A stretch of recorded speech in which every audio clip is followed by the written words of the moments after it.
We are recording the meeting, and I'm going to send it to YouTube. Okay. I'm going to go over the instructions real quickly. This is a meeting is being recorded, as well as will be recorded for our YouTube, which will be tied back to our agenda as we've been doing. And people may make public comment in one of basically 4 ways. The first way would have been to leave public comment in the box outside the township building. There's a blue box, drop box. I did check that drop box. There was no public comment in it before the meeting started. We also take public comment during the public comment time by just sorry, give me 1 second. All right, we take public comment by email through publiccomment@newtowntownship.org. Again, that's publiccomment@newtowntownship.org. We also will take public comment for those who are online, may raise their hand when we get to the public comment section, and we will recognize them. And we will work through that process and go through and pull up each person as they raise their hand. And that's a virtual raise your hand. If by any chance you're having trouble, you're always welcome to send a comment to publiccomment@newtowntownship.org. And we would recognize you by you just stating which person you are that's wanting to speak. We can do it that way as well. So again, those are the ways we take public comment. And Mr. Chairman, I'll turn it back over to you. Thank you. I'd like to do roll call. John Weaver. Here. Maria Kane. Here. Tom Smith. Mark Kay.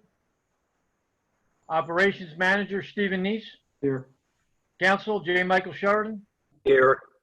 Engineer Dave Porter. Here. Let the record show that at this time, Mr. Smith and Mr. Kay are not present. Mr. Chairman, we did get a note from Mr. Kay that he would be unable to attend. Correct. Correct. Thank you. I would like to do the Pledge of Allegiance. Pledge allegiance to the flag of the United States of America and to the republic for which it stands, And one nation, under God, indivisible, with liberty and justice for all. Thank you. May I have a motion to approve the agenda as has been submitted to the members of the board?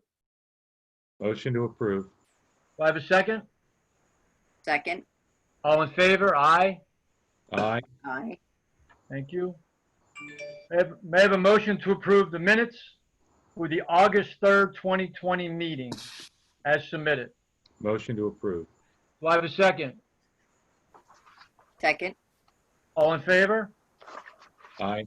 Aye. Aye. There are no announcements. At this time, do we have any public comment? I do have something, Mr. Chairman. This is Leonard Altieri. Just 3 questions, I guess. The first one is actually on there already from Cindy Mehallow, because I was CC'd to that email. So my understanding is that Dave Porter will be discussing that a little bit more in his engineer report. So I will disregard that off my list. But just to follow up from the last time, I know that there was communication that I sent off to the Municipal Authority, just trying to get information on the status of 314 Summit Ave, which I think where we left it off, or the Municipal Authority, excuse me, was monitoring the erosion of the creek bed there. And I think that Mr. Porter put in some sensors to see whether there was any stormwater flow going into that system. So I'm just trying to get an update on that so I can report back to the resident. I do have that included in my engineer's report letter. You have that in there? Okay. Yes. And then Dave, this might also be under your engineer report too, but I just want to bring it up because I've gotten phone calls about it. But Dunwoody Village, I'm guessing we're all familiar that they keep having backflow problems. And so I guess the question that I have, obviously a lot of people don't understand the township and the municipal authority are different. And so I've been getting a lot of emails or excuse me, phone calls regarding Dunwoody and how they've been having some backflow issues. The most recent one would have been when we had that tropical storm. So again, I just want to kind of put it on the radar. I'm sure it is on your radar to see what it is that we can do to help alleviate whatever issues are going on over at Dunwoody. Right. Just real quick, I did not intend to report on that tonight, but the last correspondence I had was with Wes over at Dunwoody Village, who is their, I guess, facilities manager. He did send me via email a pump design to implement, a grinder pump with a check valve on the discharge side of that, the low pressure sewer side of it. The pump appeared to be tremendously oversized for what they needed. So I asked him for some flow data for what would be tributary to that pump station and to verify with the vendor if the pump was sized appropriately. I've not heard anything back yet, but I will follow up with them to see if they've gotten any word yet. Got it. And then if you can, just kind of keep me in the loop of it too. I know that that's an extra leg for you, but if you could, No I problem. just appreciate it. Again, I understand we're separate entities, the township and the sewer authority, but it's when individuals are contacting me, I want to be able to give them information. So I appreciate it. Will do. Okay. Any other public comment? Yeah, Mr. Chairman, we have 3 people with their hands raised. We don't have any public comment in the email, Okay. but if I may, I'll just start bringing folks on. Go ahead. I believe is it Gergo? Gatto Magurian. Scotto, I'm sorry. Question for the solicitor. The letter regarding the tie-ins to the sewer line did not mention anything about applying for a greater than 150-foot indefinite deferment.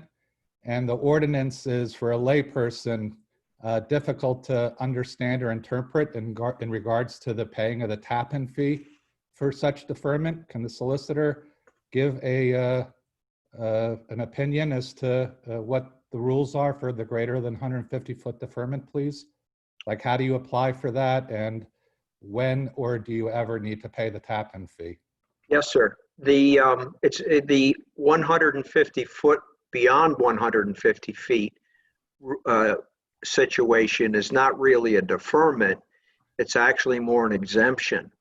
That if your primary dwelling is located more than 150 feet from the line, then you are not required to connect at any time. Correct. So does any paperwork need to be submitted, or does a fee need to be paid until such time that you want to tie in? Well, 2 questions. I do not believe any, because if you are 150 feet, it might not hurt to make us aware of that so we can notify our records so we don't follow up and on the letter we sent out, because we don't have measurements for everyone's primary dwelling in relation to the line. So it would be helpful in that sense if you would let us know if in fact that's your situation. Even though you are not required to connect to the line, you ultimately would be able to if you ever felt you had the need. And at that time, the tapping fee would be paid. Since you're not required to connect, being within 150 feet, you're not required to pay the tapping fee at this time. Thank you. You're welcome. Mike, if I might add, I have received several questions similar to what the gentleman had asked. And for a matter of consistency, I just wanted to let you know and the authority know, which was going to be part of my engineer's report anyhow, but it seems like an appropriate time to bring it up. What I've been asking folks to do is to just write a letter back to the authority, just explaining that their dwelling is greater than 150 feet. They believe they're exempt from the mandatory connection requirement. And then as a matter of record keeping, we'll respond to that in writing and say, we'll either acknowledge it or we'll send somebody out to measure it if it's really close, but most of them are pretty apparent. I do have a question. Under the guidelines and under the ordinance, do those residents who are beyond 150 feet, do they have to do an annual inspection of their on-site system, provide the authority with that documentation?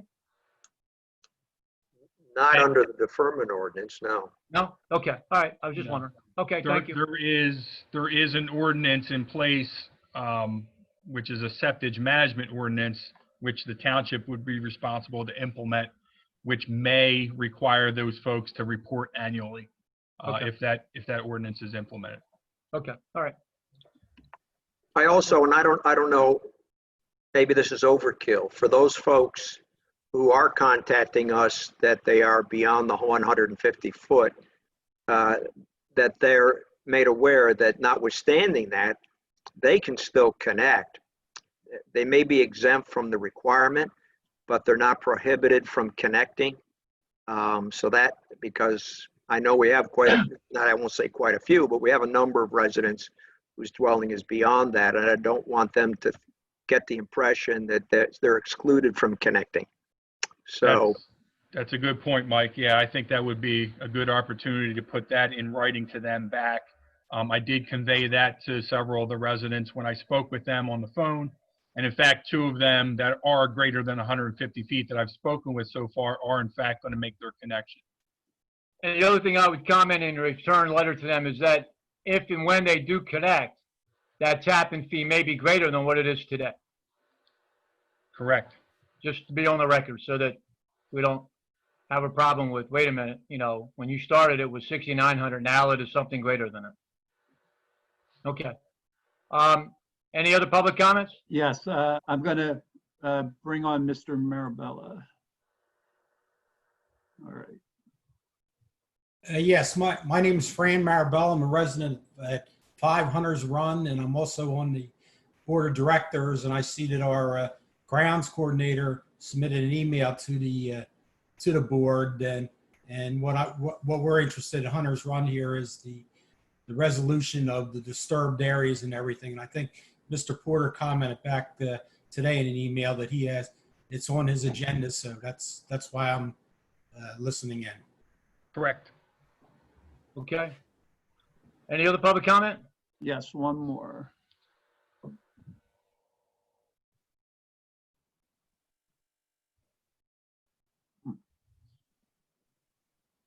I believe it's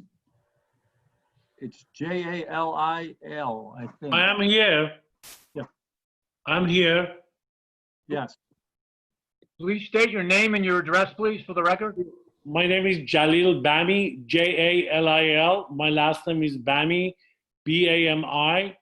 My address is at 114 Mason Way, Newton Square, PA, 19073. Okay, sir, go ahead. I have another meter for a sewer in my house, and when we had it, we had to get a permission, but unfortunately, we thought you guys every time they come in and then they pick up the meter for my waters, they're picking up on that one. But during the COVID, I recognized I've been paying it for the sewer, which means I'm not using it.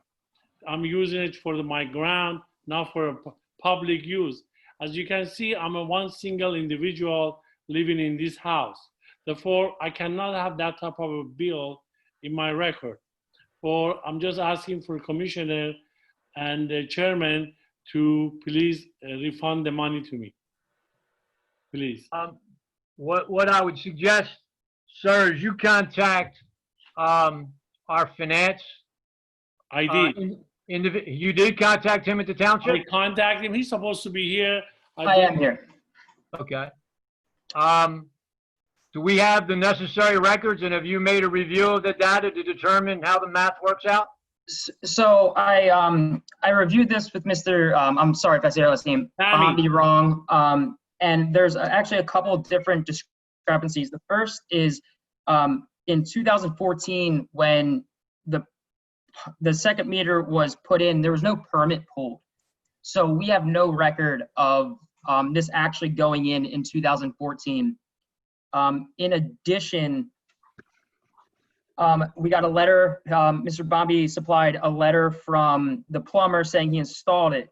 The plumber apparently installed a Carlon make, and we have 2 pictures of meters that are not the make that this plumber is claiming that he put in. In addition, what Mr. Bobby is asking to write off is more than the total water usage to the house. So at this point in time, we don't have a recommendation because we don't have the necessary documents to make the recommendation. Okay. I would, go ahead. Mr. Chairman, if I might, for whatever reason, what's been billed by Aqua is much greater than what either one of the 2 meters is individually. And then Mr. Bami has asked that that we reduce the larger of the 2 meters, which we obviously wouldn't understand why we would do that. And so there's a lot of issues that we're trying to work through on this. And so at this point, that's one of the reasons why we're not ready to make a recommendation. We just need to figure out, there's so many pieces that we can't figure out. We've reached out to Dave regarding whether one of these meters could be made by the company that the installer has said. We've gone online and looked for that as well, and we have not found that to be the case. But that doesn't mean it's not. We're just trying to understand it. But I think there sounds like there's a greater problem. There's more water being charged than is being used.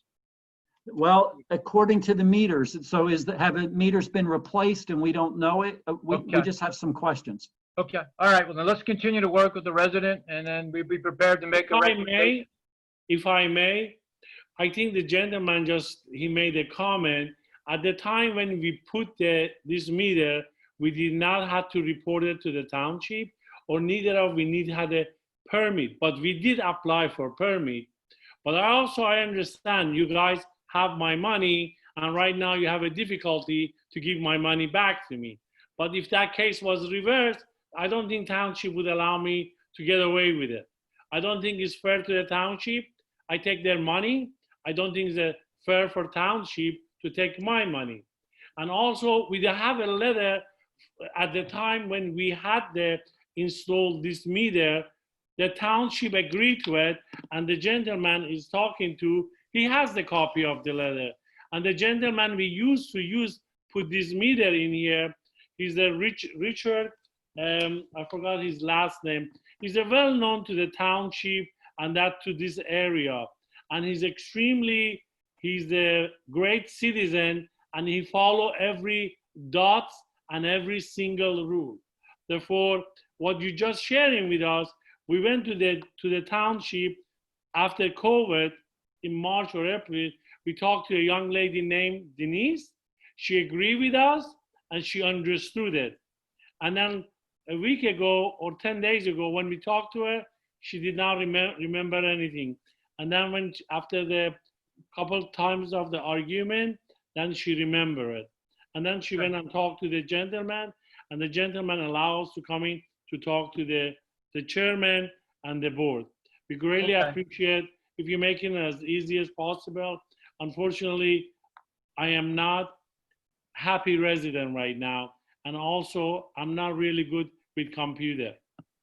Okay, well, we're going to address the situation. And if in fact the math works out that we've overcharged you, we will reimburse you.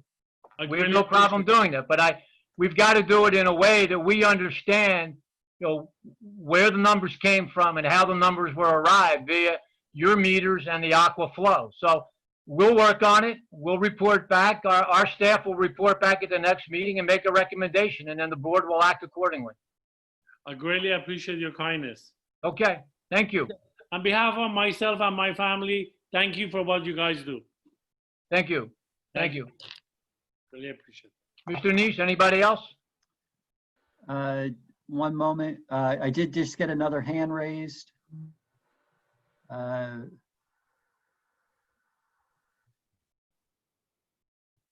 Ms. Corman, I think it is. Corman?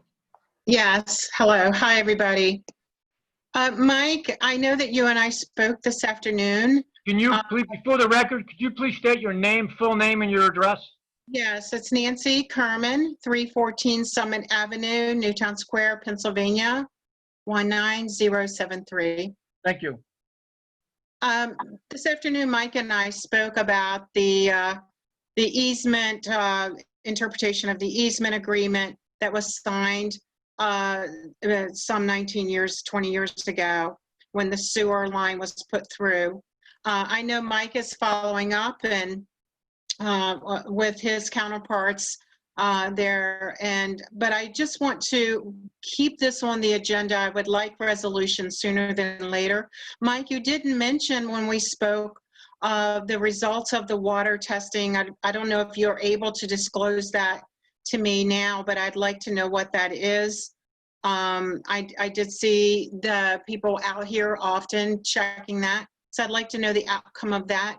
But I'd like to, on the record, state that, again, my husband, who is deceased and died in 2017, that he did make multiple visits to the township, talked to numerous people. I don't know who he spoke with, but I know that he did pursue it. And, you know, it was never resolved. And the issue was that, again, the creek bed is eroding, has been eroding ever since the sewer line was put in, and now it's at a critical point. And so what I'm requesting is that whomever is responsible, that it's corrected. The creek bed had railroad ties in it by the previous owners before the sewage line was put in, and they were removed and they were not put back in. And now I've got a significant erosion. It's not only an issue for me as a property owner, but it's an issue for your sewer mains that are running through my yard. And there is an easement that, for my interpretation, it's the, you know, it's not my responsibility to correct that. So I just wanted to go on record. I will continue to come to these meetings. I would like resolution with this. I think the argument of, well, it's been 19 years is a shallow argument. It needs to be corrected. And I don't think it's something I should have to pay for. Thank you. Nancy, just since you mentioned it in the outset, I don't have any information. I don't know if the readings are available. They haven't been provided to me, so it wasn't like I was withholding information from you. I didn't have it. That. No, I didn't have that impression at all, Mike, that you were withholding anything. Good. No. Okay. All right. And I will follow up as we discussed. All right. Thank you. You're welcome. Okay. Mr. Chairman, there's one more person that's now also raised their hand. I believe it's Mr. Bradley. Whoops. Nope. Okay, I just it requires me to promote him to a panelist because he's using an older version, and here he is on now. Except his audio's off. Well, you need to turn your audio on, please. Mike, it's Sheridan Bradley here with Gail. I didn't know whether we're an agenda item because I can't see below. Is this the point in the meeting where we bring up our issue? 4256 Fairview Avenue. The resident is Gail Dottaviano. Yeah, the members are familiar with it. It's up to the chairman as to when, if it's under old. It's public comment. If you have a public comment, go ahead. Well, Mike, I'll defer to you. I mean, making a public comment, I'm not familiar with the protocol and how we bring the issue up.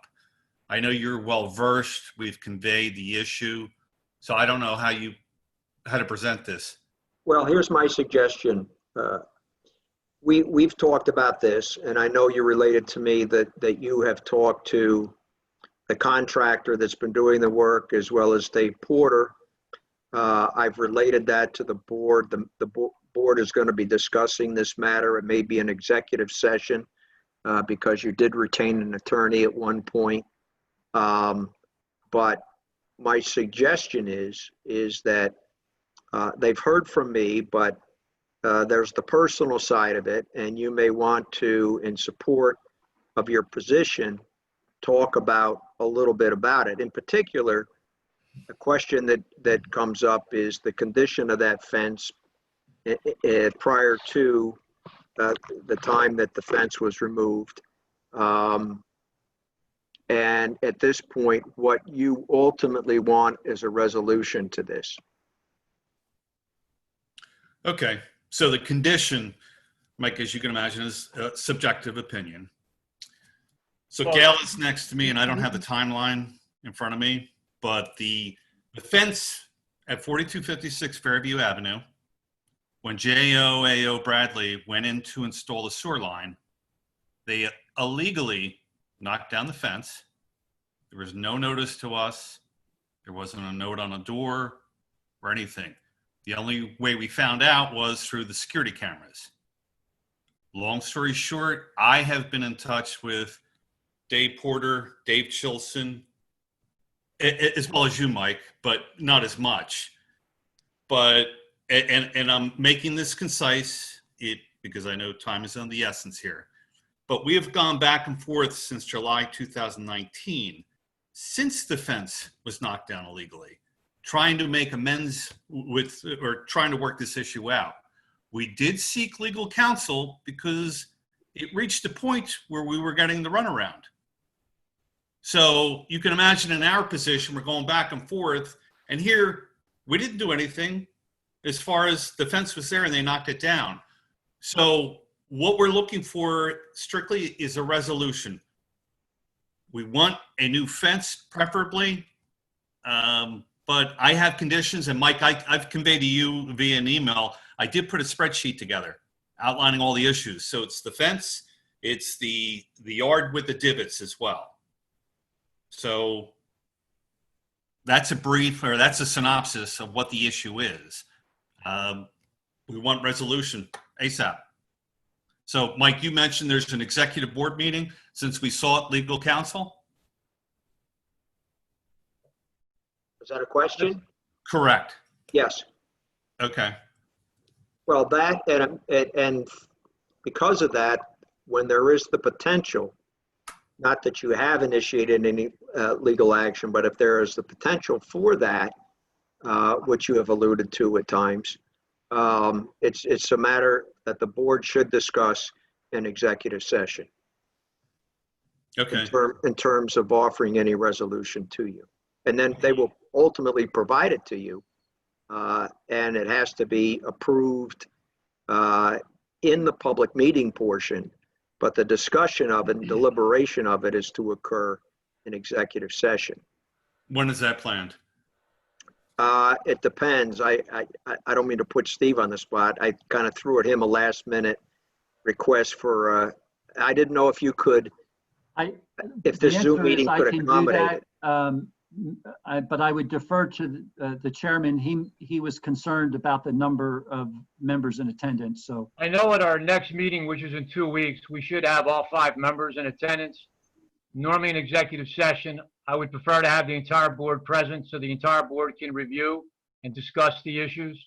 Right now, we only have 3 members, so I would say we will coordinate to make sure our other 2 members are in attendance at the interim meeting, which would be September the 21st.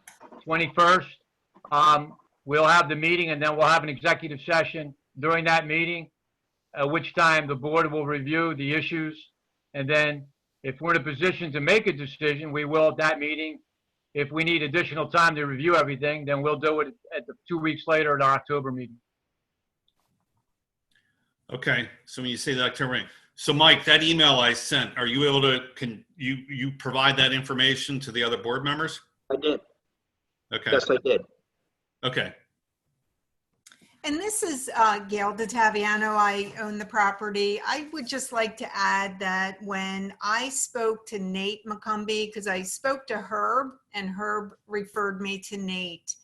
And when I explained that the fence was taken down illegally, also other parts of my property were being used. Porta potties were on my front lawn, equipment ripped up parts of my lawn, which also has to be repaired. I was assured that during the restoration phase, I would get a new fence. And those were Nate McCumbee's exact words. And then Nate moved on to another project and referred us to Dave Porter. And it seems like ever since we've been involved with Dave, it's been delays and question about the condition of the fence, and made to feel as though we'd be lucky to get a replacement. So I'm just confused at this point. The fence again was taken down July of 2019. It's now September 2020. And there has to be an executive board meeting to decide if I'm even entitled to a replacement. So as you can imagine, I'm extremely frustrated and disappointed as a taxpayer of this community. And so I really do hope for a positive resolution here, because I have been more than patient and accommodating throughout this entire process of getting sewers in the township. So that's all I have to say. Thank you. Okay, so just so I understand next steps, you'll have an executive meeting on September 21st with all 5 board members. Then 2 weeks later, what is the next step post the 9/21 executive board meeting? If we can come to a resolution among the 5 members of the board, we'll make it in the public meeting what our recommendation is. So your recommendation for resolution, you'll adjudicate, well, you'll make a recommendation, like along the lines of, we'll either replace the fence possibly, or based on, I mean, Mike's point, which is subjective, the condition of the fence. So at that point, you're going to say we'll either offer up X, Y, or Z. Is that my understanding? If the board as a group agrees to that, yes, absolutely. I mean, I don't know what the board's going to do.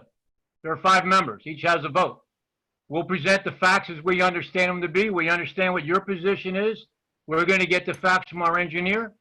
We'll get the facts from our contractor. The 5 members of the board will review and discuss it, and they'll make and then the board will make a recommendation, which will be addressed in the public meeting.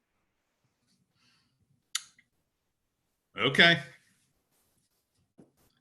All right, then we'll look, Mike, should we look towards, do we look online? We'll wait to hear, look at the meeting minutes, or what's the protocol? We'll contact you after that meeting, Sheridan. We'll contact you. Okay. If you're not able to make that meeting or can't make the meeting or don't want to make the meeting, it will be communicated directly to you and Gail. Okay. Yeah, we'll make the meeting. I don't see any problems with that. So again, I wanted to keep it concise. You have the information, Mike. You said you conveyed it to the other 5 board members. So we'll wait to hear from you. Okay, thank you. Thank you. Mr. Neese, anyone else? I do not believe so at this time, Mr. Chairman. Okay. Treasurer's report. Everyone's had an opportunity to look at the treasurer's report. Do I have a motion to approve the treasurer's report as submitted? Motion to approve. Do I have a second? Maria? Is she with us? I'll second the motion. No, I'll second it. I apologize. I was on Okay. mute. Okay. All in favor of approving the treasurer's report, say aye. Aye. Aye. Aye. Okay. Payments. I make a motion, 10.1. Motion to consider ratifying the recurring bills paid on check register dated August 14th, 2020, totaling $1,273.52. Do I have a second? Second. Any questions or comments? All in favor, say aye. Aye. Aye. Thank you. 10.2, I make a motion that we approve the bills on check register dated September 8th, 2020, totaling $393,237.86. Do I have a second on that motion? Second. Any questions or comments? All in favor, say aye. Aye. Aye. Aye. 10.3, I make a motion we consider approving a $1,000 refund payment to Susan Williams at 303 Echo Valley Lane. This escrow payment was made to fund the sewer connection escrow when Dr. Williams is actually part of the new public sewer extension project. Can you explain that? Yeah, I was going to say, I'll make the motion. Do I have a second first? Do I have a second? Second. Okay, I have a question. Could someone explain what that means? Yes. In short, you as a board said if somebody was a part of the current project that we are doing, being people hooking up to the system as part of this build out that we are in the process of completing and have completed in the Echo Valley area, that the fee would be, I believe it's $500 plus $50 for administrative fee. She had actually paid that prior to that coming out, just moving through the process. So this is refunding. She's actually submitted a second check to us to cover the fee that you said. So what you're saying is she sent 2 checks totaling $1,550. Well, actually, she sent more checks than that, but she's paid what she was required to pay. And Dave, I'll refer to you because you think she may have overpaid something else as well. Yeah, thanks, Steve. My recollection was, and I don't have her application sitting in front of me, but she provided 3 checks initially based on the original cover sheet, which identified the fees on the public sewer connection permit application. One was for $250 for the application fee. One was the $750 professional services escrow. And then there's also a $750 connection fee. And that connection fee is really only paid if the authority is going to physically make the connection to the sewer main, which in 99.999% of the time, the resident's private contractor is going to do that. So that totals what, $1,750. Correct. And then when I spoke with her contractor, indicated, hey, you may want to just wait because we're going to be sending these letters out any day to allow you to connect, pay the new application fee, which is the $500, and then pay the tapping fee, which is $69.50. Well, she apparently submitted a check for $69.95 instead of the $69.50. So I guess my question is whether the $1,000 refund accurately reflects what's due back to her. Dave, if I could make a comment. Sure. The only two checks that were actually cashed was the $750 escrow and the $200 application fee. The second $750 check you're talking about, the connection, was actually returned to the resident. Okay. Without being cashed. Perfect. Fine. Okay. So what you're saying is she overpaid by $1,000. Correct. That's what this states? Okay. And we're comfortable that math is adding up properly? I think You're rich. heard that we need to modify that, this 10.3.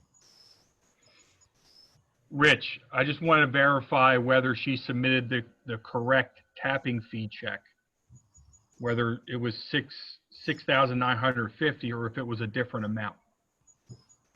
If you give me 1 second, I can check that. I was not aware of that. I was just aware of the $250 and the $750 check. Okay. Yeah, she mentioned something to me when I was out at the property the other day, and I went back and looked at my emails for which she indicated she submitted the checks, and it did in fact say $69.95, not $69.50. So I just wanted to make sure we're accurate on the accounting.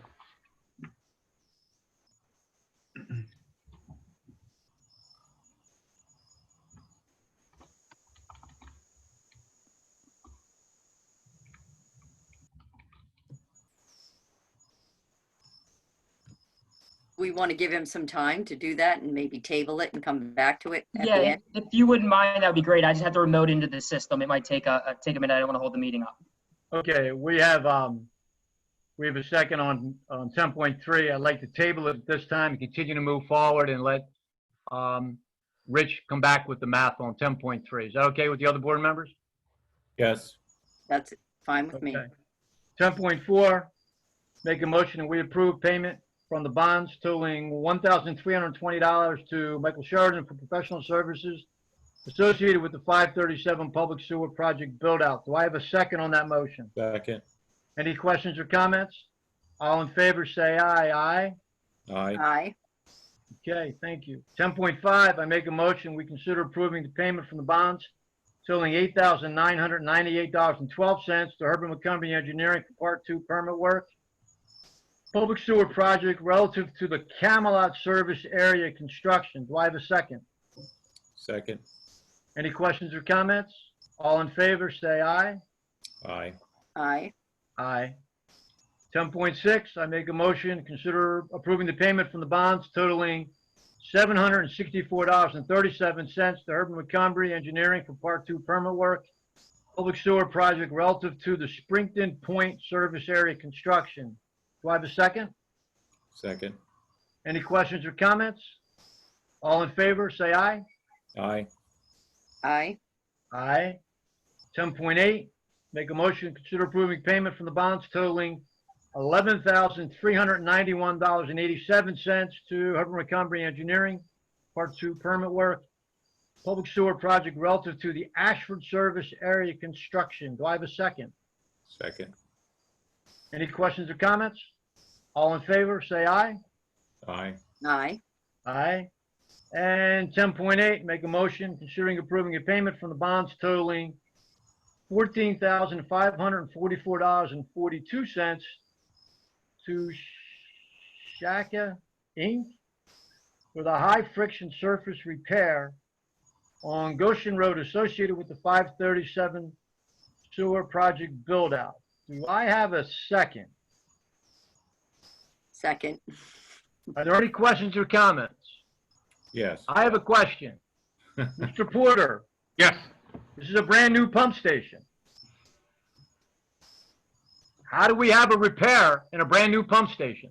This is the paving on Goshen Road that PennDOT required us to replace that high friction surface treatment, which is anti-skid.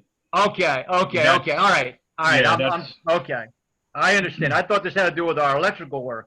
No. Okay, so this is the section of Goshen Road. When we ripped it up, that took it out where there are a number of potential accidents that have occurred. I know the chief went back and asked me to make sure we got that done. So this is that Correct. friction section. Yes. Okay. And Aqua, as part of their water main installation, they entered into the contract and we piggybacked on that. They took care of all the mobilization, all the traffic control. We just paid for the time and materials for our specific portion of the road. Okay. All right. Thank you. Are there any other questions? All in favor, please say aye. Aye. Aye. Aye. Thank you. Engineers report. Okay, we'll start with the sewer project update. First off, I mentioned at the beginning of the meeting for those who were already present just before we started that we've, and this is related to Dr. Susan Willaims, they submitted their application for connection and as of today are connected to the sewer. So they're the first ones connected to the sewer project. So it's been a long time coming and finally we have our first connection in.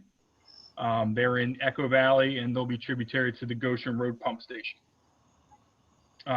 With that, we had startup testing for the Goshen Road and the Newtown Hunt pump stations on August 11th and 12th. We went through testing with the pump manufacturer, the vendor, grinder operator. We had KBX Golden present for training as part of the contract delivery. And everything went smoothly. There's a couple of vendors out making some minor adjustments to the floats, to the level controls so that we can control when the pumps kick on and off for the low flow to start up the sewer. Other than that, everything went very well. So right now, I believe we have somewhere between 10 and 15 applications for connection in. And as I mentioned, I talked to several folks about the 150-foot mandatory connection threshold. As we discussed a little bit earlier, I'll work with Mike Sheridan on putting some language together for a response letter back to the residents to include the information we discussed earlier relative to the tapping fee and their future ability to connect to the public sewer if they need to. With that, we have completed our final punch list for the Ashford service area, including restoration items, anything that has to do with any of the structures, manholes, lateral stubs, anything within the pump station facilities themselves. And that letter is going out to the contractor So they're on notice for completion of the restoration by October 1st for any of the areas that had been topsoiled and seeded and have failed to have adequate vegetation. We're directing them to sod those areas after October 1st. Lenai Electric Company submitted a change order for the Ashford service area. It's in the amount of, let me see here. I'll give you the exact number. $746.94. And it was for wiring of the flow meter to the dialer so that we have the ability to dial in remotely to the pump stations and monitor the flow of the pump station in the event that we have a situation where we can't physically access it. Now, we originally asked them to do that for Newtown Hunt because of the potential for bad weather and problematic access there. But because of the cost, I felt that it was prudent to just ask them to include that as a change order for the Goshen pump station as well. So they're asking for the $746 and change. I'm asking the authority for guidance or for approval for that change order to the contract. Okay, do you have anything else on the sewer project? Yes. You want to report? Go Yep. ahead, let's do that, and then we can go back and address this. Okay, Almeida and Hudak, I believe Jamie McCombie had made the authority aware of a change order for extension of time for their contract. I believe the authority took action on that at the August meeting and extended through the end of September. The intent was, the letter that they submitted, the intent was for the extension to be from the date of that letter, which would have taken it to November 18th. And that's for completion of the Springton Estates pump station. So they're just asking for an extension of time, not an extra in the dollar amount of the contract. So that would take it to November 18th, 2020. With that, we had scheduled PICO to be out in the beginning of August for a power outage so they can complete the electrical connection to that station. Because of the storms that occurred in the beginning of August, the tropical storm that came through, that PICO outage was pushed to August 24th, but it did take place. They were able to connect the power to the station, and they should be able to move forward with things, getting the station up and running now. So once the electrical work is completed, they can finish with the demo of the rest of the site at the pump station and complete their site work. So we should be able to schedule startup testing of that station fairly shortly, given the fact we have electrical at the station at this point. That concludes my report on the sewer project. Okay, does anybody have any questions on the sewer project at this time? All right, I have several. Let's start with, we had dealt with a tree that had to be removed on a property on Echo Valley where we had a piece of equipment parked to facilitate restoration once the tree's been removed. Has the contract been let out, and this it has the tree been removed? It has not, and that's something I wanted to deal with separately with the authority, but I can present that at this point. We were asked to go and get 3 quotes. Our prime general contractor for the Ashford service area quoted us $10,000 to remove the tree at that residence. They also quoted us, let me see what the other quote was on the other tree.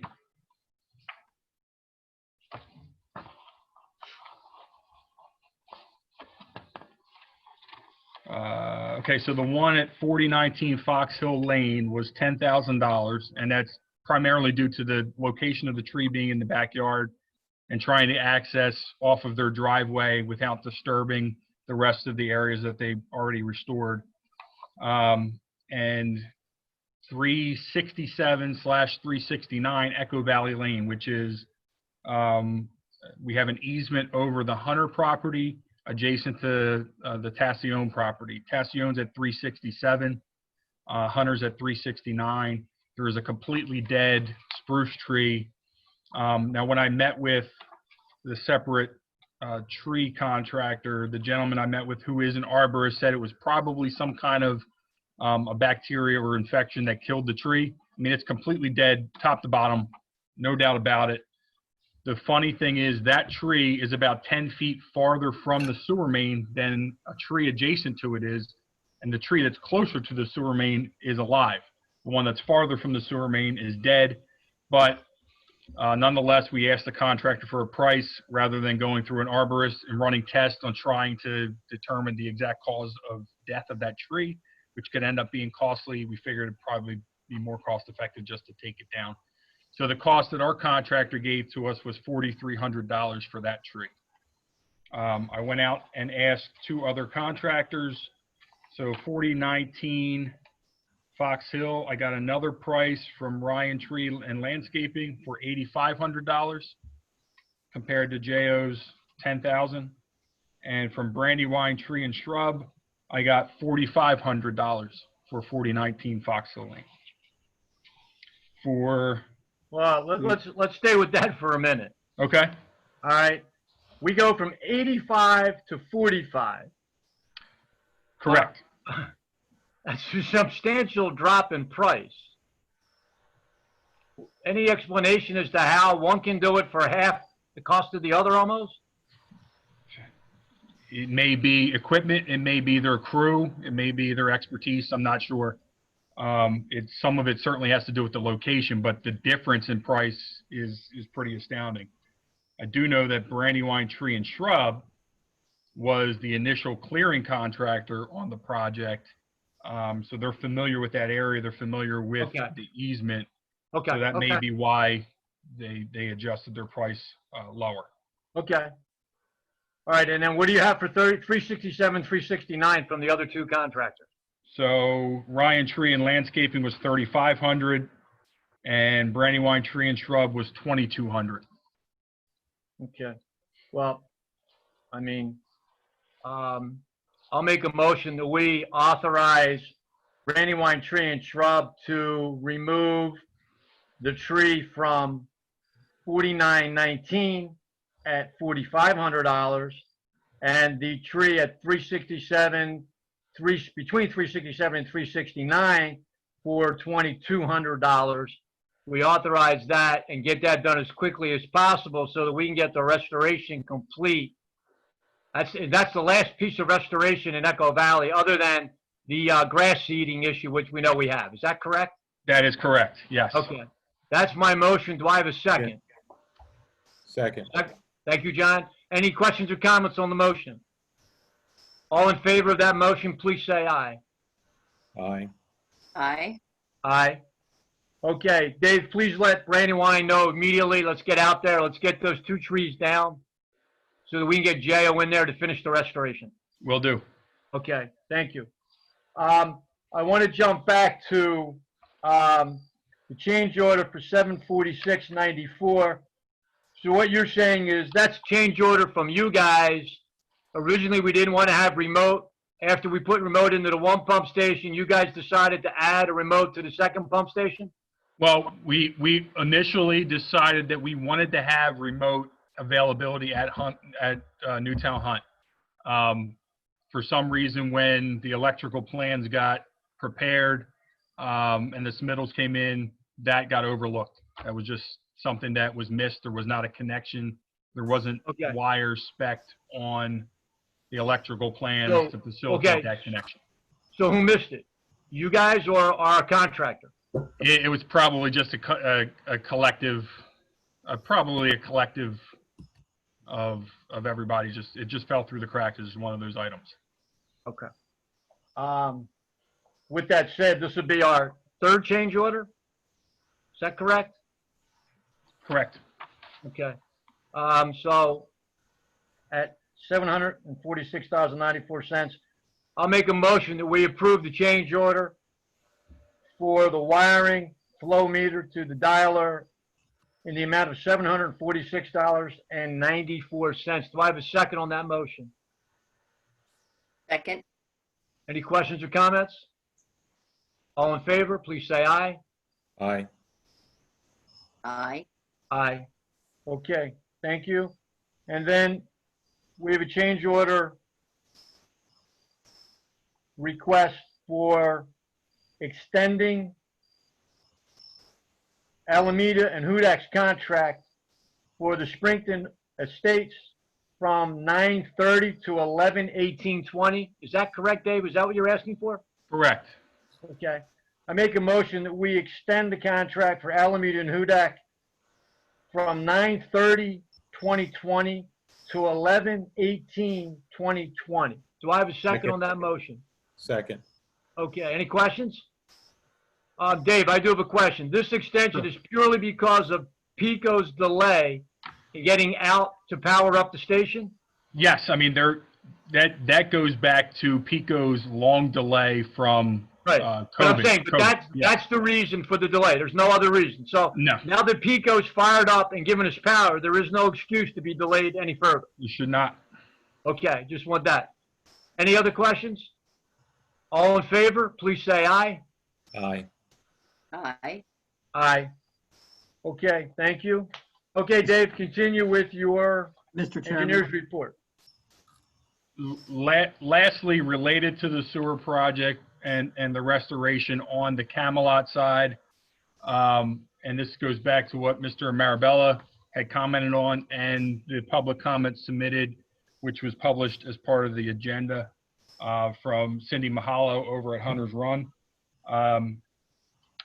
We had initially priced out with J.O. and Bradley for restoration plantings as part. We have an allocation or an allowance in the contract of $50,000 per pump station service area to do replacement plantings, replacement trees, and things of that nature beyond what's already required as incidental restoration for grass and whatever. Now, if they damage something, they have to provide that. But if it was removed as part of the sewer project and folks are asking for some kind of compensatory plantings, we've asked them to provide what they would like to have in lieu of what was removed, and we'll consider it based on what we think is fair and reasonable. And, you know, aside from whatever's required in individual easement agreements or supplemental agreements with those folks, we'll make a decision at the authority level as to what we can provide.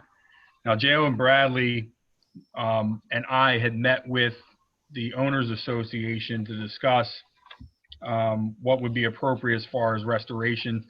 So recall, Hunter's Run sits off of Stony Brook Boulevard. We took 2 easements through a large wooded area, removed a significant number of trees and understory vegetation that now opens that area, opens the community to Stony Brook Boulevard. So we only think it's reasonable to provide some buffering along that easement area where we would remove the vegetation through the wooded areas.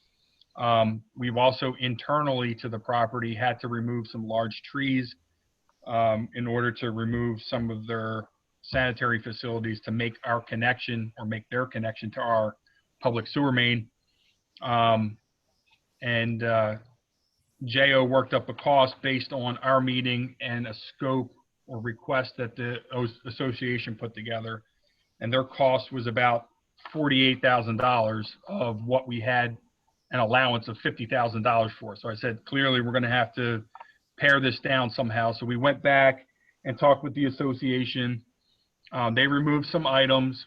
J.O.'s cost came down to about $40,000. The association went out and contacted 2 independent landscape contractors and came back with pricing. So the other 2 prices that were obtained, one was from Caramanico, and that cost was $28,082.19. And the other price was from Earth Care Incorporated, and their estimate was $15,685.00.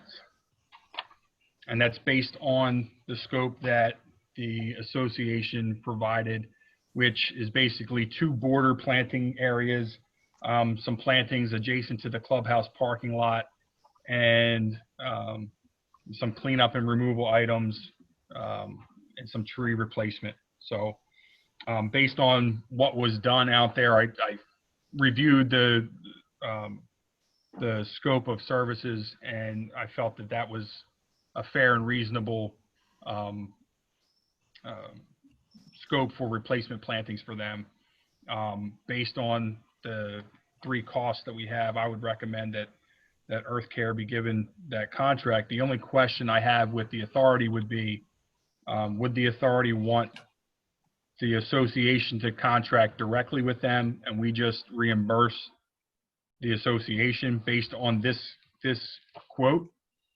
Or do we want to have the contract with Earth Care on behalf of the association? Let me ask a quick question. So these 2 contracts, Caramonic and Earth, did the homeowners association go and get those? Yes, they did. Okay. Mike, you still with us? Mike, you're muted. Thank you. Yes, I am. Council, what's your recommendation on how we address this? Well, the one question I have is if there's $50,000 in the contract for landscaping, remediation, and restoration, is this going against that, or is this being treated outside of the contract? I would think it would be out of that allowance, Mike. So this should be credited against the 50,000. Correct. Okay.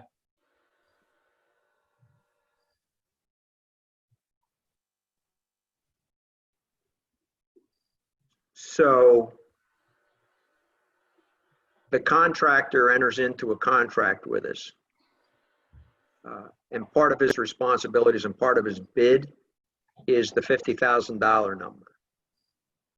And then we're contracting it out to a third party, not somebody within the contract. So what does J.O. Bradley say about that? Since they may have to feel comfortable that they have to agree to it because it's coming out of proceeds that they've bid and supposedly would be available to them to complete the work, whatever restoration work is involved in that service area. Well, we do have language in the contract, Mike, that does state that we reserve the right to add or remove any items in the contract. So that's in the authority's favor to do that. So we could remove that item from JO's contract, but then I guess that complicates. Yeah, you can't change the contract price though. Right, right. Dave, the 50,000 that we have allocated, is there other areas within the service area that we're going to have to address that would also come out of that 50,000? Yes, for that service area, which is the Camelot service area, there was the one other which we already took action on, which I believe was like around $8,000 for replacement trees on Guinevere Boulevard. Okay, so basically out of the 50, we have 42,000 available today to use that has not been spent. Is that what you're telling me? Yes, correct. Okay, and of that 42,000, if we go with this other earthwind, that gets us 15,685, which leaves us with $26,315 in the budget. Is either overage in the budget that we either have extra at the end, or if we need to reshuffle the other type of restoration, we can do that. Is that the correct understanding? That's my understanding, Joe, is that allowance is just up to that dollar amount. So whatever we want to spend on that restoration up to that dollar amount for that service area, we can spend. Right, and if we save money because we're efficient and that money gets pushed back to the authority. We put that in our pocket. Correct, okay. So with that said, council, is it better for us to have the homeowners association contract with them directly and we reimburse them out of that allocated 42,000? Or do we go ahead and enter a contract ourselves and pay the 42,000, pay the the 15,685 out of the remaining 42,000? That's the question. Well, my thoughts are if Hunters Run HOA contracts directly with a contractor, the contractor is then responsible to them, answerable to them as the contracting party. On the flip side, we have the obligation to be sure that the area is restored to a similar condition prior to the time that the work was performed. So somewhere along the line, that's got to be signed off on. My thought being that if we allow the homeowners association to go ahead and execute the contract, they would have to provide us a waiver or release that says we entered the contract. This contract, when it's done, is fulfilled what we deem to be your obligation to provide us replacement landscaping. We're happy with it. They sign off on it, and we reimburse them. Or if they're not happy with it, they have that direct contract remedy. They have the ability to go after their contractor to deal with it because it's not what they expected it to be. Correct. You agree with that? I do. Okay. Do we Mr. need to Chairman, make? Go ahead. If I can just bring attention, I'm not saying what you should do, but you do have, Ms. Mehallow has raised her hand. I don't know if you wish to address that.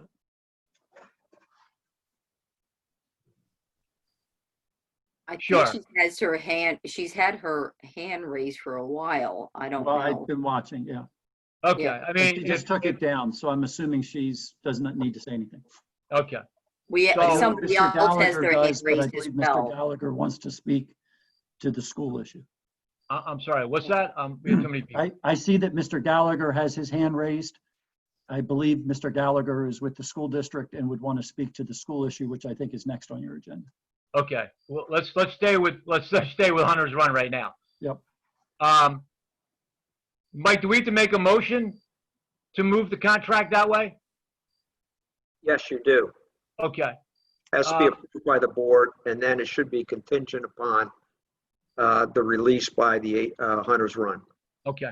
I'd like to make a motion that we notify the Hunters Run Homeowners Association that we would like them to enter into the contract with Earth. What's it called again? Earth Care Incorporated. Earth Care Incorporated.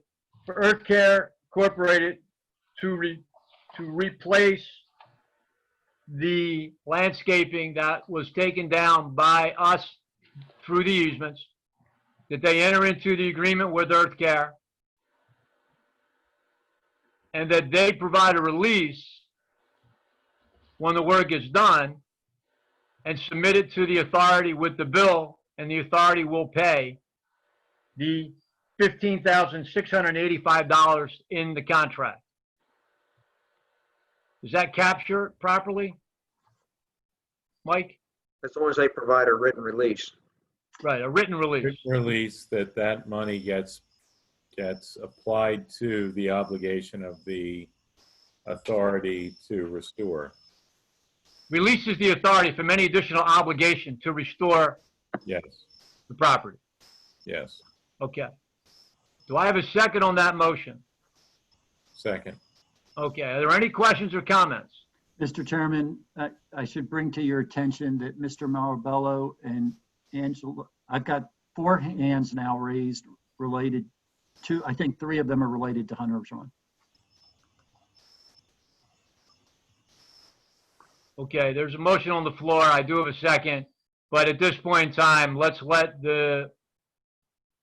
is there one representative from Hunters Run that wants to speak versus all 4? Is there one that can? Mr. Marabella, I believe, is the president of the HOA. Okay. Let's let Mr. Marabella speak, and then we do have a motion on the floor, and it has been seconded, but go ahead. We'll let that public comment take place. Okay. Mr. Marabella, you should be able to speak, although it shows that your mic, there you go. Hello? Yes? Yes. Can you hear me? Yes. Besides the planning restoration, restoring, we also have issues with the disturbance in the easements, the grounds and everything. So that would have to be dealt with also. That is correct, Fran, and that would be under our contract obligation as an incidental to their pipe installation. So wherever they disturb any easement areas, they have to restore that. So our punch list will handle addressing that item. And in fact, I believe Mr. Chilson responded that he would be back in the fall. I saw that in an email to Cindy, that he would be back in the fall to address the areas that are bare or lacking in vegetation. Yeah, I guess time is of the essence right now. This is the time to do it. They came back a month ago and disturbed the ground again, and it's actually in worse condition. So we'd like to get the two things solved as soon as possible. Sure. Okay. You we have will a motion draft a release that you want signed for us? We'll get it. We'll get one to you once we. Fran, I'll get one out to you in the next day or two. Once we get this motion approved, we'll get one out to you. Okay. David, is there enough description of the work to be performed under that contract, so there's not an overlap or there's not a question at the end of the day as to which the contractor is required to perform and what's left over under JO's responsibility? So basically, Mike, what JO would be responsible for would just be providing grass germination within the easement areas that was previously lawn. They have to recreate the lawn, reestablish the lawn area. So they either hydro seed or they can sod. Or they sod. Yeah, correct.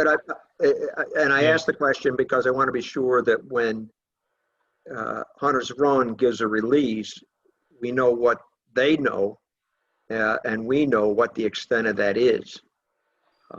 We can quantify that in the release document, that this addresses everything but the area disturbed in the easement, which requires sod and or seeding, or hydro seeding. But I just want to be sure Fran is aware of that on behalf of the Hunter's Run. Okay. Okay. If there's no other questions, do I have a vote on the motion for Hunter's Run? All those in favor say aye. I have another question. I'm sorry. Go ahead. And Mike, you may be able to you seem to have a comfort level with this, but I'm concerned about the actual contract with the contractor and any terms related to that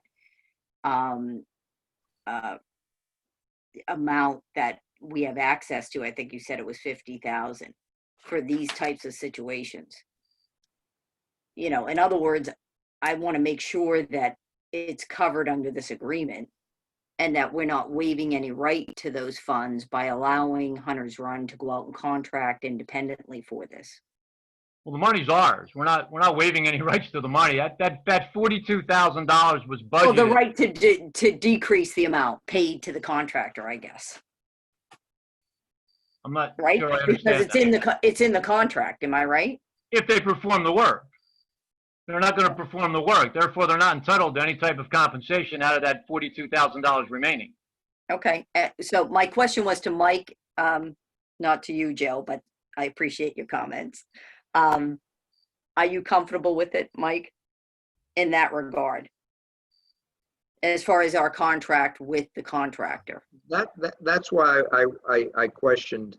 There's $50,000, and we don't want, if this is coming out from that funding, that JO is in agreement with that there's not still 50,000 there available for them to complete the restorations in that service area. Okay. Because they don't have any input in this arrangement. So maybe we at least notify them that this is taking place so that there's something in writing, just in. That's fine, Maria. I can do that. Yeah. Just let me reiterate that would be a good idea. Yeah, just let me reiterate that the contractor was part of our several meetings with the HOA where we were talking about restoration plantings and so on and so forth. And I told the contractor, hey, we're going to look at doing some other things, because if you're going to charge me $48,000, obviously we can't restore the rest of the areas that we're obligated to provide plantings on. So it kind of just lends itself to, look, if that's how much you're charging us, it's just not going to work within what we've allocated in the contract. So that's fine. I can send them either an email or a letter to that effect. And we did get a bid from 3 vendors, and they were the highest of the correct. 3 vendors for this specific piece of landscaping. Correct. They were the lowest, you mean, right, Joe? They were the highest. J.O. and Barry was the highest. J.O. was the highest. Oh, Jo was the highest. At Okay. 40,000, and then we had two other bids that were 28,000 and $82 and 15,685. So we're actually taking the lowest of the 3 bids for this specific piece of restoration, Perfect. which gets credited out of the remaining $42,000, which we have. Right, and I just want to make sure this is all documented, and it's a little piecemeal, but I think providing the notice as you had recommended, Dave, that satisfies me anyway. Yeah, but Dave talks about, and I just want to be sure I understand. Dave talks about this $50,000 we allocated in the contract. Right. There's a contract signed by J.O. Right. to perform this project. In this service area, $50,000 of that contract is what it is part of the contract to which he's entitled to be paid for work done in restoring a property back to its pre-state in that service area. Right. So now that $50,000 that he by contract was entitled to have, he doesn't have it. It's going to be reduced by the amount that's paid to the other contractor. Right. So when we say we allocated in the contract, I look at it differently. I look at it that he has a contract with the authority to receive $50,000 for restoration within that service area. So does he need to sign something indicating that he's going to waive that right to provide those services? I mean, that's the way I would feel comfortable, because otherwise, when other jobs... He could come back to us and say, wait a minute, I wanted to do the work and I'm under contract and entitled to do the work. Right, and there's $50,000 allocated or someplace else. You know, if the 15 or whatever that amount is goes against the 50, then he could come in and say, well, hey, it doesn't win my deal. I'm still responsible for doing this restoration. I've got $50,000 coming to me, and I'm going to do the work, and I intend to be paid. How about have we gone back to J.O. and let him know that this other vendor has come back with that other quotes have been received by Hunter's Run, and that perhaps we'd be willing to pay him that lower amount? No. Okay. Yeah, and I'm wondering if he doesn't have some additional rights, which I think you're intimating, Mike, under the contract.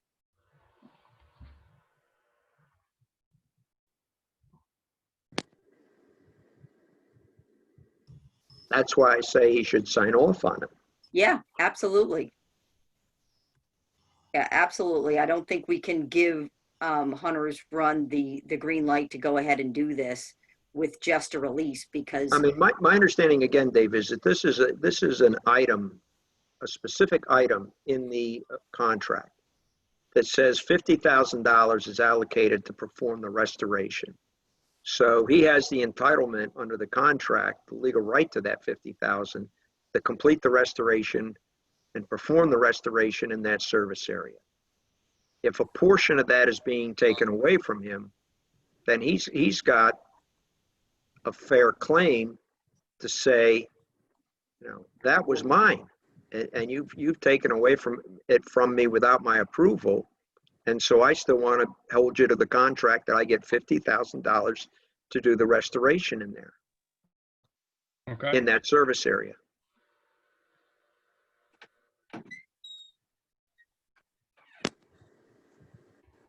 I mean, all he did was put a cap. You know, we've agreed as the municipal authority to a cap on those types of services.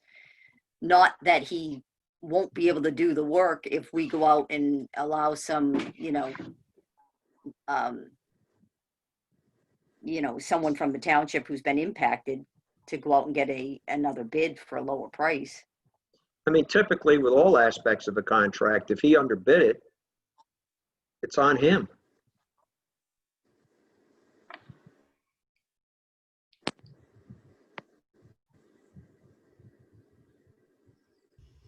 So if he's willing to waive in writing and acknowledge that that 15,000 is coming out as his 50 and he now has 35 with any and all other restoration issues that arise in that service area, and he's got to complete it for that amount, then there's not an issue.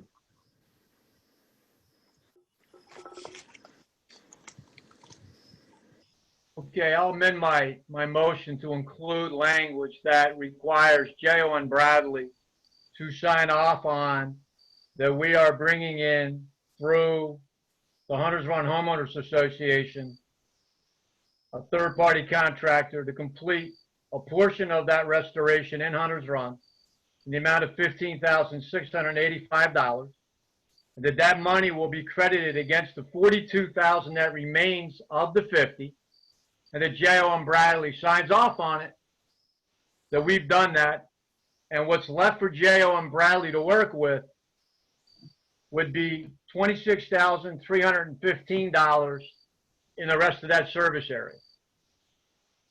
Does that make everybody comfortable?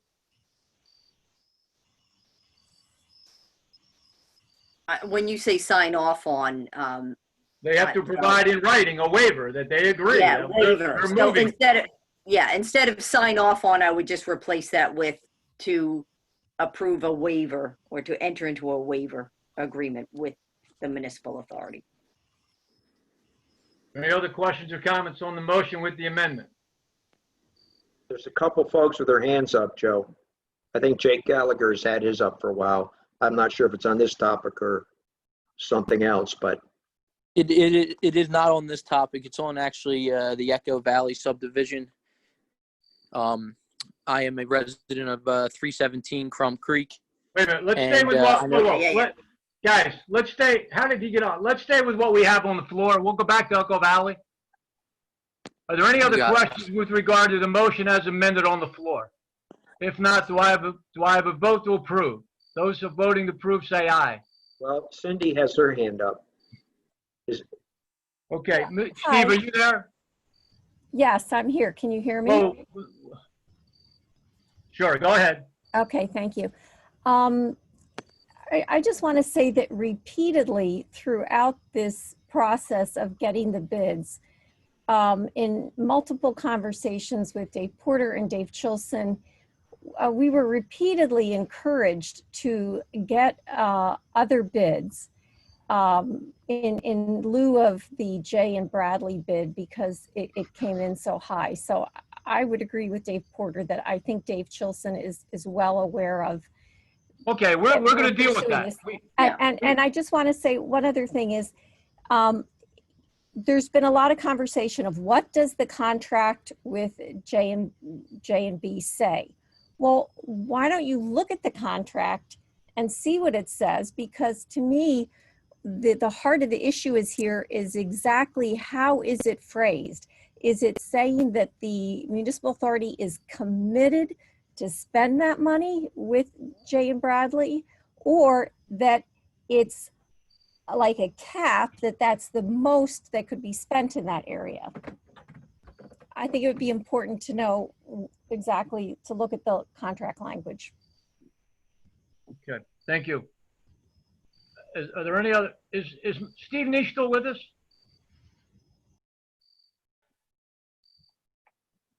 Let me see. Steve's still with us? Because who's monitoring the meeting and recording it? I am.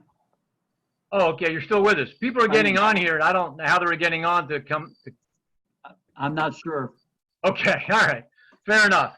Okay, we have a motion on the floor with the language, with the amendment. All those in favor, please signify by saying aye. Aye? Aye. Aye. Okay, thank you. Okay, now, somebody jumped in with regard to Echo Valley. I don't. Yeah, that was me. I'm. Are you good to take questions on that right now? I had my hand up for a while when it was being discussed. Yeah. Sure. Please it's a comment, but please state your name and your address in the comment. Okay, I am Jake Gallagher, 317 Crum Creek Lane.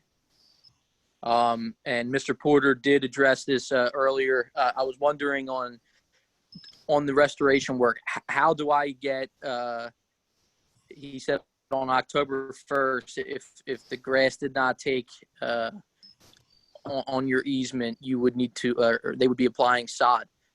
How do I go about making my property known if it needs to be sodded or not? Just send an email to Mr. Porter and let him know that, in your opinion, it hasn't taken. They'll do a physical inspection of the site and make it known to the contractor that that's another property within the easement area that the seeding that they did not take effect. Yeah, and Jake, I could tell you okay, that yours, along with your adjacent neighbors, are listed. The property address is listed on our punch list that they have to address those areas. Okay, perfect. Thank you very much. And I just want to commend Mr. Porter. I called him that day, and he was out on site that day. And I just want to appreciate that. I know this is a big scope, and I look forward to getting that job done. Appreciate it. Okay. Thank you. Thank you, Dave. Okay. Dave, is there anything else on your report? Not on the sewer project update. Okay. What else do you have to report then? That's Culbertson Elementary School. There was an issue with grease trap installation out there without a permit. They had, I guess, changed scope in the project. They're doing a classroom expansion out at the elementary school.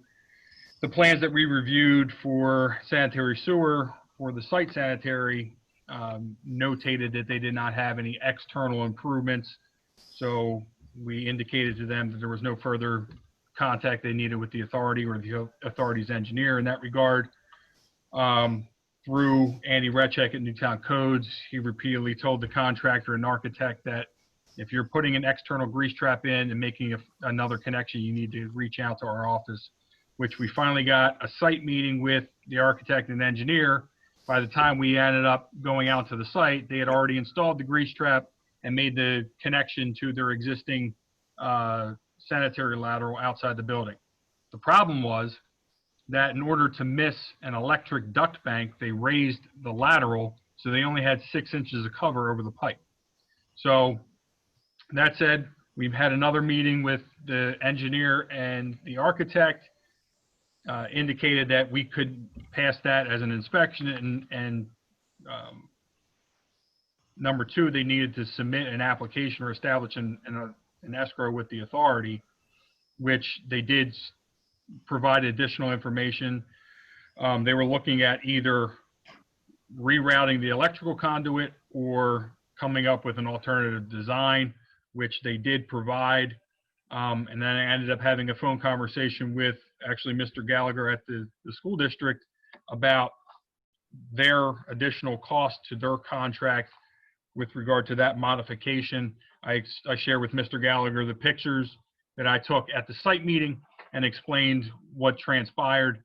I sent some preliminary comments to the architect and engineer with regard to the grease trap and the lateral configuration, which appeared to be sufficient, but have not heard anything. I did request some additional information with regard to the number of meals served per day there, so I can verify that the grease trap is sized appropriately.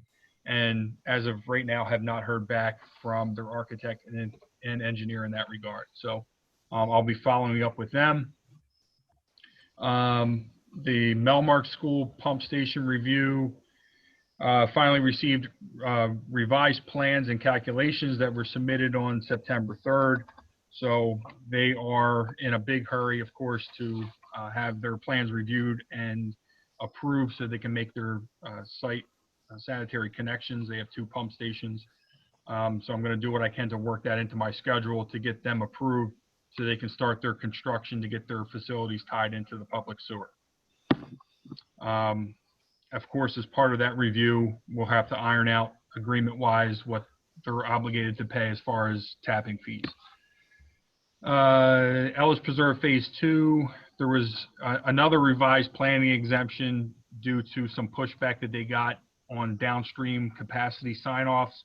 So they kind of reshuffled what they had allocated for their townhouse flow allocation. So they identified that the 200 apartments were going to be 150 gallons per day instead of the 225 gallons per day that we have allocated for residential in our 537. So they wanted to demonstrate, and they did support that by flow records and other examples of apartment complexes of similar size that they felt the flow was such that they could plan on 150 gallons per day for the apartments. They wanted to use something lower than 225 for the townhouses as well, but Delcor pushed back and said, well, we're not comfortable with you doing that. You didn't provide enough sufficient data to support that reduction in flow request. So they went back, they analyzed the townhouses, which as I looked at it, was 63 townhouses that they're proposing, Steve. So they analyzed the flow numbers based on 225 gallons per day for the 63 townhouses. They have 2 EDUs for a clubhouse at 225, and then they have the 200 apartment units, which did bump their flow up a little bit, but they're still within the remaining flow that we've allocated in 537 plan. So Alan, the 185,000 gallons per day for that site, they had about 56,000 remaining. They're requesting to use about 44,000 of that flow at this point in time for it was going to be the sector 1 phase 2 commercial, but because of COVID, they pulled that plan. They're doing sector 2 phase 1 residential at this point in time. So I did speak with their engineer today, got a capacity certification letter out to them because they were on the agenda at the CDCA meeting this evening. So we had a quick turnaround for that. So we were able to get that information out to them to help them move things along at the CDCA. In addition to that, I did have a conference call with John Ford and Bowler Engineering regarding the site sanitary sewer design. That was in mid-August. Since then, they've sent updated plans electronically for my review. So I'll take a look at that and respond in writing accordingly. I anticipate getting to that in the next couple of weeks. So hopefully by the interim authority meeting, I'll have another update for you on that. The Earls Lake Dam breach. We received revised plans from the association's engineer, and this dam. Dave, could we back? I'm sorry, I had myself on mute. Sure. Just so I'm clear, there's not any question that they have to pay one tapping fee per each unit in that apartment, regardless of what they contend the capacity is. That's correct. They're not seeking a partial percentage EDU allocation in terms of the tapping fee. That's correct. Okay, thank you. They've reiterated that on multiple occasions with me. Thank you, Steve. I've talked to Mr. Ford and Mr. Spader as well. We're all on the same page. Okay. Dave, go ahead. Earls Lake Dam breach. The authority might recall that a couple of months ago, this came up. At that point in time, we were just given a set of plans and really had no background on the project. It turns out the association was mandated by the DEP to breach the Earls Lake Dam. So they have a specific time frame to do that. I talked with Joe and Mike about this. They suggested I reach out to their engineer, which I did. I spoke to him. He sent me an email summary of the conversation that we had about their design. The primary concern is that when they breach the dam, they're basically removing the lower abutment that's holding back the water of the lake. So what they're going to do is remove that soil. They're going to create a stream So a cross section for a stream going where the dam used to be. The challenge is we have sanitary sewer mains that are running parallel to the dam, more or less at the bottom of the dam breast. So when they remove this dam, they're going to take a significant amount of soil out in order to create the stream cross section and protect the sanitary sewer main. What they intend to do is put a reinforced concrete pad over top of the sanitary sewer pipe. In reviewing their design, it appears that the pad itself would act as the stream bed. So I had several questions with regard to the stability of this slab. Is there potential for it to be undermined during high flow or regular flow events? What they discussed with me was they did analyze the drainage area to that lake, which is about 53 acres. They ran a HEC-RAS, which is a hydraulic analysis of the existing flow to that dam, and also a proposed condition to look at the scour down below where that concrete pad is. They shared with me the design parameters that they used and the ultimate velocity of the water that we would see for a 100-year storm at that location, as well as the shear stress caused by the water flowing over that concrete pad. And those parameters are sufficiently handled by what they want to implement as far as erosion control and velocity abatement. So what they intend to do is put riprap protection for that stream bed, and what they're using is an R6 riprap in engineering terms. So the size of that rock basically varies from like a foot in diameter to like 18 inches or 24 inches in diameter. So we're talking about really large stone. I did have some follow-up questions with regard to how they intend to construct that, because there was no detail on the plan, so they're going to get that information to me. What they're concerned with, and what our primary concern is, what the condition of our sanitary sewer pipe is, and as they're doing the construction activity, how or will that impact our sanitary sewer main. So I felt that it was prudent to televise that line. They agreed to do that in the pre and post construction condition. I offered to them to share with them a couple of contractors that we've worked with in the past. One was Pipe Data View Services. I also gave them our wastewater contractor, KBX Golden's contact information. They both have that capability to televise lines. So they're willing to do that. They are going to give me a detail for proposed access for construction crossing the sewer pipe. And as a contingency, if anything happens and they do impact the sanitary sewer main during construction, they intend to have contingency plan for bypass pumping in the event that that happens. They also are going to include the township and the authority on the date and time of pre-construction meeting and notify us when they intend to work around that sanitary sewer main to give us the opportunity to be present for site reconnaissance. And lastly, I mentioned I had just sent an email back to their engineer with some clarification points for additional information on details with regard to how they intend to construct the plan. So that concludes my update on the review of that. If there's any other legal issues or anything that the authority would like me to bring to their attention, feel free to comment. Let me know. Have they acknowledged to you, David, that they can't do anything with that line without our permission? They had not discussed permission for accessing that line.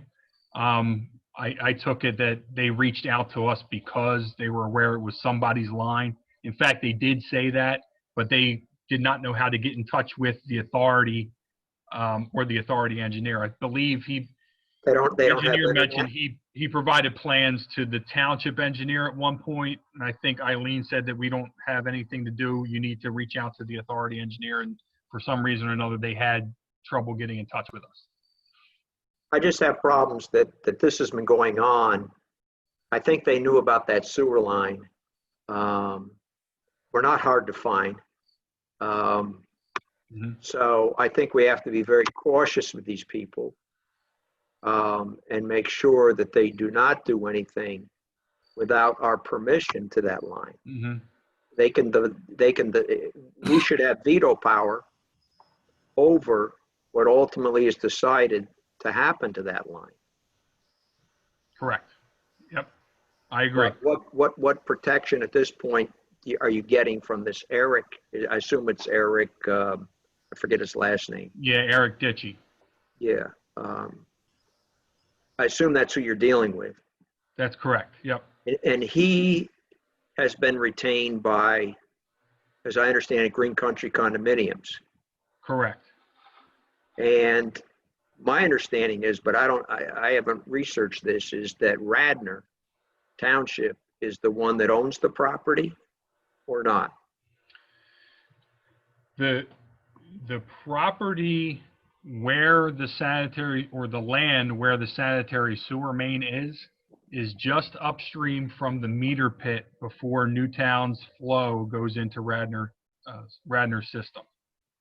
So it is in Radnor Township, but there's nothing else connected to those lines. It extends from Newtown's sewer main, and those two lines connect. They connect to one manhole, and then they go into the meter pit, and then they go out into the other system.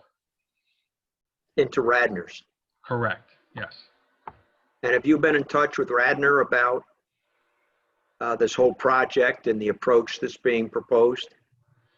I have not contacted Radnor Township directly, no. The engineer, Eric, sent me some correspondence from Radnor's engineer that he commented on the plans with regard to concrete encasement of the pipe, but apparently that was a prior iteration of the design. They no longer proposed a concrete encasement. What he explained to me is they originally, instead of putting the concrete pad in, had sort of a inverted U-shaped concrete structure over the sanitary sewer main. But because that would have involved more disturbance closer to the sewer main itself, they elected to go with a revised design to avoid the sanitary sewer main as much as possible. And have you talked to Radnor about that change that they made? I have not. I would get them in this project, Dave. Okay. Because both this authority and Radnor Township, which does not have an authority but has a sewer department in the township, are the ones that have a big stake in this thing. Sure.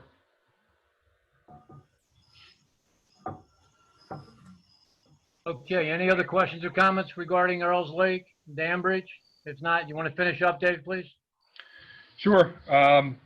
Lastly, the SR3 maintenance item that I want to discuss was with regard to 314 Summit Avenue. The property owner had spoken during public comment.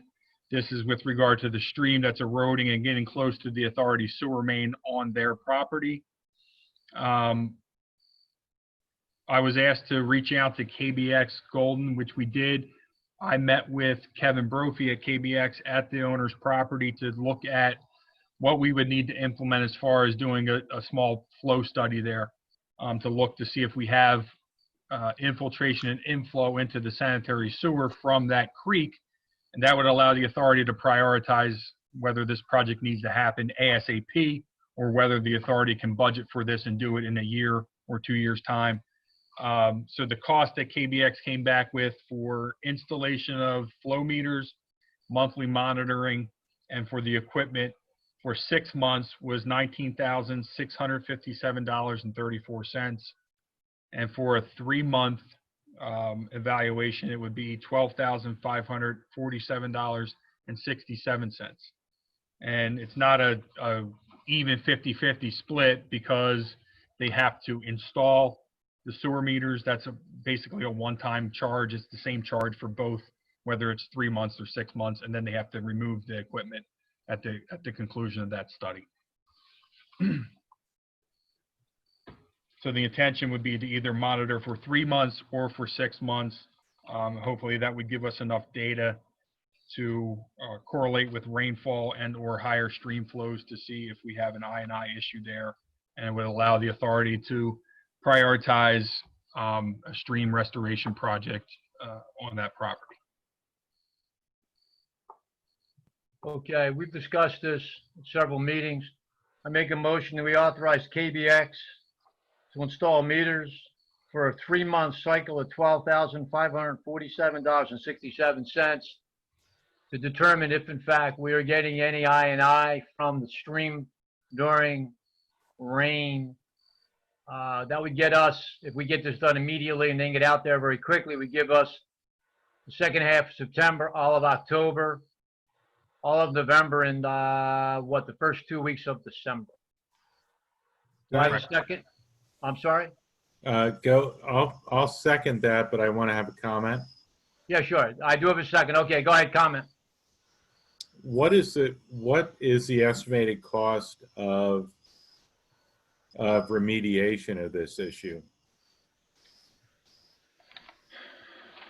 That I don't have a preliminary cost estimate for. That it really depends on getting into doing an analysis, topographic survey of the stream, looking at, to what extent it's impacted. We're probably only looking at maybe 40 to 50 feet of stream bank stabilization to do. So again, the question is it worth, if you're going to spend X to study it and Y to fix it? Correct. But you just fix it. Mm-hmm. It's going to be well higher than the $12,000 or $20,000. When you look at engineering analysis, survey, permitting, and then you get into the construction of materials, you're going to be probably, I would say, up in the $60,000, $75,000 range, at least. Okay. Just for reference, I had in my mind probably about 100,000 between hard costs and soft costs if we had to potentially remediate the situation. Okay. Just a rough estimate. Yeah, that's just off the cuff. Yeah, I mean, it's off the cuff, but I thought that was a number that probably not too far off the mark, and yet the 12,000 gets us some documentation as to whether it's something we got to deal with immediately, or is it something that we can budget for in 2021? Okay, yeah, all I wanted to know was I thought about that. If we could do it for $20,000, is it better to do that? But I think based on the linear feet, the work that may have to be done, the permitting process, the soft costs of engineering and studies that have to be completed based on what we had to do just for the 537 plan. We're in the wetlands. We've got all kinds of fish and turtles and everything else we got to deal with. It's going to rise very quickly. So. Okay. So I gave you your second. Any other questions? All in favor, please say aye. Aye. Aye. Don, did you say aye? Aye. Okay, thank you. Okay, Dave. That concludes my engineer's report for this evening. Okay, thank you. Old business. We have this recurring 20 Walnut Street billing adjustment discussion. I'd like to table this until we have a full board. I know both Marquet and Tom Smith were involved in the last seat go around of the numbers and what was being asked and what was being calculated. I'd like to keep them in the loop and keep them involved, so I would table this until our next meeting. Does anybody have any other questions about that or comments on that? There's a hand raised, Joe. Okay, I can't see any of that, but go ahead. Okay. I'll allow him to talk. Yeah, who is it? Well, go ahead, that's fine. Yeah, it's Michael D'Annunzio from 20 Walnut Street. I just heard, you're going to put this off till the next meeting. Correct. Okay, because I don't quite understand the workup that Rich had put together. So I guess between now and the next meeting, I can try to get together with him and I would strongly encourage you to Yeah. get with him and clarify these numbers, because once we get them, we're gonna move, and that's whatever we decide, we're gonna decide. So Okay. Well, I if you're not understand that. comfortable with it, I would strongly recommend you got 2 weeks to do it. Okay, no problem. You had I'll 2 do it. weeks. You had 2 weeks before to do it, Yeah. and it wasn't done. Okay. Okay. I'll take care of it, and then I'll talk to you at the next meeting. I appreciate it. Operations manager report. I have nothing to add at this point. We've discussed most everything that I would have brought up. Thank you. New business. Well, we think we already did this, correct? I have a new business item, Joe. Okay, let me just stay with this, 14.1. Did we already do this, extending Alameda and Hudak? Yes, Joe, those 2 items were the 2 items that the authority took action on at the beginning of my engineer's report. Okay, and then, Michael, I think you're going to discuss the fact that we need to, well, go ahead. I know we need alternative, not alternative counsel. Conflict counsel. Thank you, conflict counsel, with regard to the easement condemnation filing for the easement that we need through the Rafferty property. So go ahead, Mike.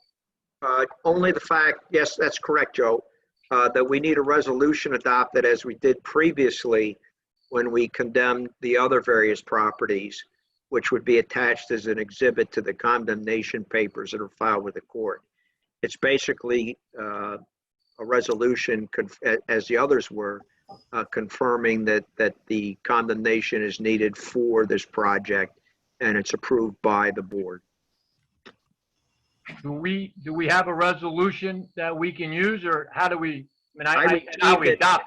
I received it shortly before the meeting and so didn't get it out to everybody, but it mirrors exactly the one that was done before. I think it was 2018-02 that we did before when we were doing the approval for the other easements, or excuse me, for the other condemnation proceedings. It mirrors that exactly. Okay, I'd like to make a motion that we adopt a resolution based on advice and guidance from council relating to the condemnation of the easement crossing the Rafferty property to complete the project for the pump station at the Old Masters Golf Course. Do I have a second? That would be at 4700 Westchester Pike. Right, yeah. 4700 Westchester Pike. Do I have a second? Second. Just for everyone's, clarification, this is the last piece we need in order to complete the pump station. This piece is required so we can get electric run to the pump station. If I'm not mistaken, Mr. Porter, this pump station is done except for electricity. Once we get the electric, we can then make the connections to the pump station, get the pumps tested, and then move forward with providing service for Florida Park, Corporate Center, and obviously the Rafferty site, and then the properties along Boot Road and the properties along Westchester Pike, the Porsche dealership, and the properties across the street, along with the potential development of Mr. DeBaton, both at Old Masters and across the street at the Marble site. This is for everyone's knowledge. This is the last piece. So we have a second. Are any other questions or comments? I just have one question. I'm sorry, and maybe you guys discussed it at the last meeting, but I'm assuming that we have exhausted all attempts to resolve this amicably. We have done everything humanly possible to deal with Mr. Rafferty directly and indirectly through his counsel. We have spoken with counsel numerous times. Counsel has come back to us and said that he is unable to get his client to respond in any way to our request on the easement. We've advised his counsel that we're going to move forward with the condemnation, and that's where we are today. Any other questions or comments?